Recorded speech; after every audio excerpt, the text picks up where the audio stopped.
Longer Stake here with my long-term review of the Nerf Zombie Strike RevReaper. Now, I have had this up for quite a while now. I actually even got this last year. And I wanted to do a true long-term review because, well, I'm sure there's other people like me out there who were worried about how well this thing's going to hold up long-term because of the way it's primed. You know, you put a lot of force into what's plastic gears. And so far, this thing has held up quite well. And in the end, has become one of my absolute favorite Nerf brand flywheel blasters. Now, this is not your typical flywheel blaster. There is no trigger. There is no rev trigger.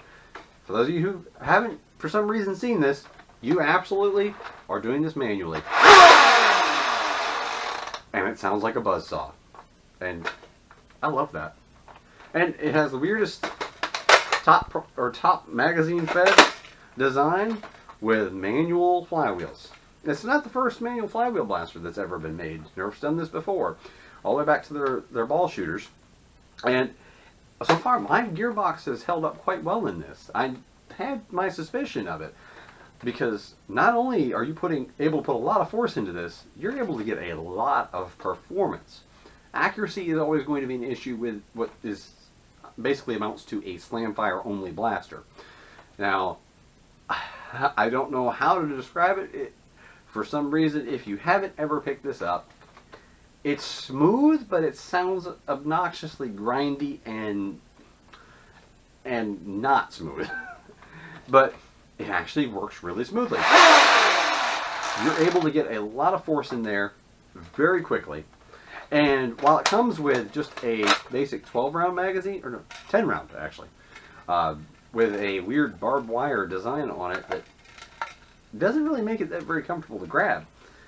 I've been using this mostly with Worker 22s, and you can spit out a lot of foam really fast with this. And I don't know if anybody's been using this competitively or not. I just use it here in the neighborhood, but this thing packs a punch. To actually get my chronograph to read it, which I use an airsoft chronograph, I actually had to hold the chronograph on it and then place it and fire it.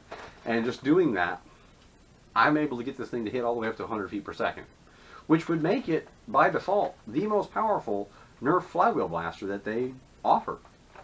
And as far as I know, it would be the most powerful one that they have offered. The Mega Mastodon would be up there as the other option. But from Nerf, their flywheel blasters always hit 70 feet per second, or give or take a foot per second or so, one way or the other. But this blaster, to me, would make a fantastic partner with a spring blaster primary. If you were to use a spring-powered primary, you have a sling point here, and this bottom little chain handguard could be a sling point as well. Keep this on the side, have it with a magazine ready to go, pull it out if you get into where you're getting rushed, and just start spraying darts. And fair warning here, it's going to be loud, but yeah, you can fire darts fast. And they come out with some serious velocity with no need for modding. That's the key point.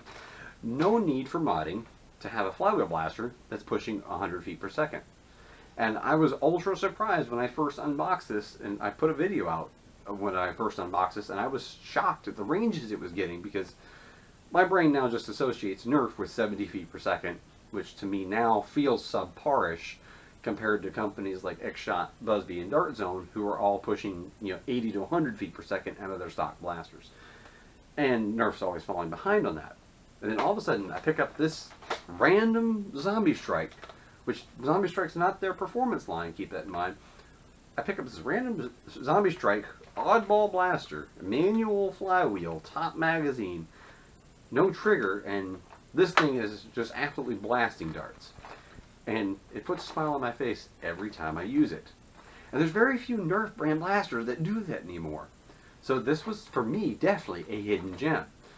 And there may be a point in time where I put this in my series of the overlooked and underappreciated blasters, because I personally don't hear anybody talking about the RevReaper. I've heard some people joke about it, but silly mechanism aside, it has a place. If you're somebody who's going to go to an HVZ event and you want a good backup, I could see this as a very viable backup. single point sling over the back or 2-point sling over the shoulder, yeah, this thing, pop that thing out with a stick mag in it, and you've got a very, very nice fallback blaster to use.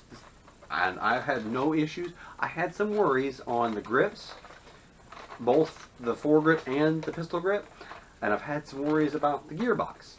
And while there is some flex in it, my worries haven't amounted to anything in the way of a failure.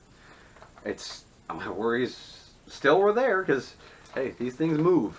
Like, that's fair warning. They move. It's not a solidly built blaster in the way that it feels, but it's solid in the fact that it has lasted and held up for the whole time I've had it. And you can go back and see my first video on this when I unbox it. I still think it's a very neat blaster, and it's not overly expensive. And stuff like this is what made me interested in Nerf in the first place, way back when I was a kid, getting my first ones when they made the oddball, like the Creature series. I think it was the 2012 Max Force line, and I had the Scorpion, I had the Manta Ray, I had all those neat blasters. And while they don't make anything like that anymore, stuff like this is where I think they should head. You know, actually has performance, but it's a unique design that nobody else is currently making. This is the kind of thing Nerf needs to make. And it may just be me. I may just be the oddball guy.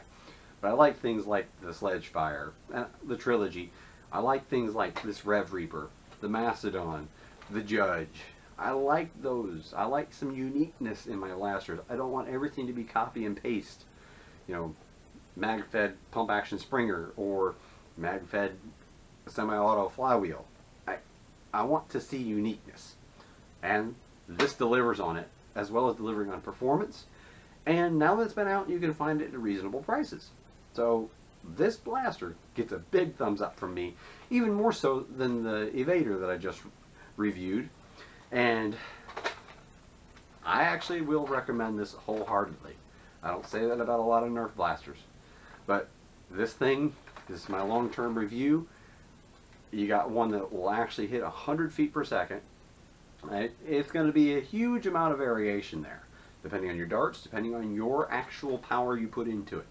But I had lots of shots hitting between 90 to 100 feet per second, which puts this as the most powerful current Nerf blaster on the market, until I'm proven wrong and they come out with something else. But I haven't seen them do that, and nothing I've tested has hit anywhere close to that.